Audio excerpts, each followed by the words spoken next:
Are there any major differences between a writing room, like on a sitcom versus a drama? Yeah, the ones on sitcoms is full of people whose mothers didn't love them enough. That's the biggest difference. I was speaking at an event once, and this mom was there with her kid, and she said, my son would like to be a sitcom writer. Is there anything I can do to encourage him along this path? Yeah. And I said, well, you can do like my mom did and withhold your affection. But generally, the sitcom scripts are written more by committee. Okay, so Big Bang Theory, a friend of mine works on that. They don't even write scripts alone. They break the story together, spend a day or so doing that. Then the next day they come in and say, okay, page 1. And they start writing just bam, and then who says this, and then who says this. So, and I think that show's funny. The danger, however, is it's been said that on a sitcom, every joke is the winner of a contest.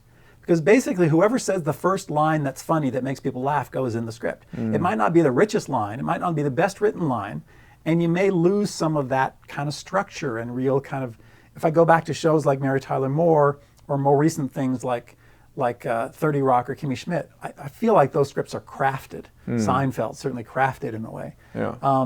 And shows like that 70s show, it was, they're not intricate stories. A lot of it is just kind of what's funny in that moment. Kelso saying burn, or Fez talking about candy. It's just like the jokes kind of, not that they write themselves, but they kind of know. Yeah. It's not a lot of intricacy there. So sitcom rooms are, the people tend to be a little bit more extroverted, because it's our job to come up and contribute to everything. And if there's a problem with the script, it's everybody's problem, because we have to fix it by Friday night.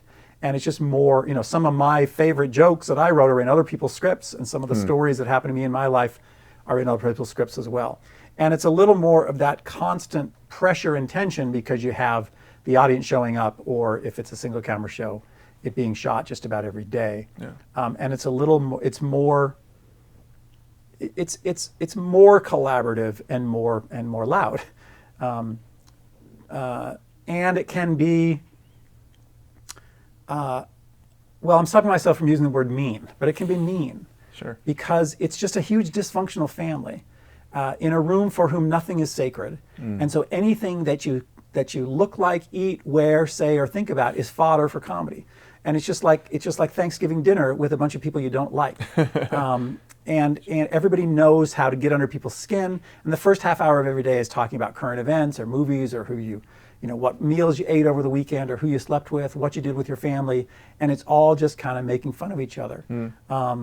And the Supreme Court of California actually ruled that sexual harassment laws don't apply in the television writer's room, because there was a lawsuit brought by a writer's assistant on Friends, who was claiming racial and sexual discrimination because of the kind of language and jokes that were said in the room. Yeah.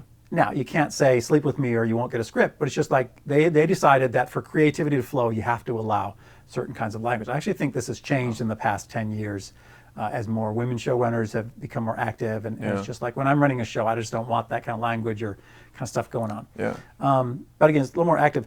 Hour-long writers, a little more introspective, a little more thoughtful, a little more introverted. I find I have to draw some of my hour-long writers out more than I have to draw sitcom writers out. A lot of times sitcom writers are having to tell to hold back a little bit. Yeah. Whereas hour-long writers, I end up kind of being like literally sometimes like a conductor. Sometimes I'm going like this, pointing to people or saying, give me more of that, or hold off on that. Yeah. So it's different in that sense. And half hour, I remember the first time I was working on an hour-long show, which was Buffy, and Rob and I had worked on a half-hour show before that, and I'd been a writer's assistant on other half-hour shows. And you come back from a run-through, and it's a mess, and everybody bears down and works together. And I remember on Buffy, it's like we have to completely rewrite this episode, and everybody else is going, well, all right, see you tomorrow. And it was just so foreign. It's like, because on a sitcom, you would have all, everybody's problems. Yeah. And on an hour-long show, it tended to be that person's problem and the showrunner's problem. I like both equally, differently, and each is dependent on whether or not you're in a room full of people who play well with others. And hour-long writers tend to play well with others a little better than half-hour writers. But you see what kind of person is needed to be. And this is why I get back to even one of your first questions about how often do you write. So on 70s Show, there would be so many weeks that would go by without me sitting on a computer because we're sitting in the room working on other people's scripts, going to run-throughs, fixing that, trying to come up with jokes in the moment. And sometimes it's, we need a joke for Hyde on this page and it has to be about bananas because that's what we're talking about. So you spend 30 minutes sitting there pitching jokes until somebody comes up with something that makes everybody laugh.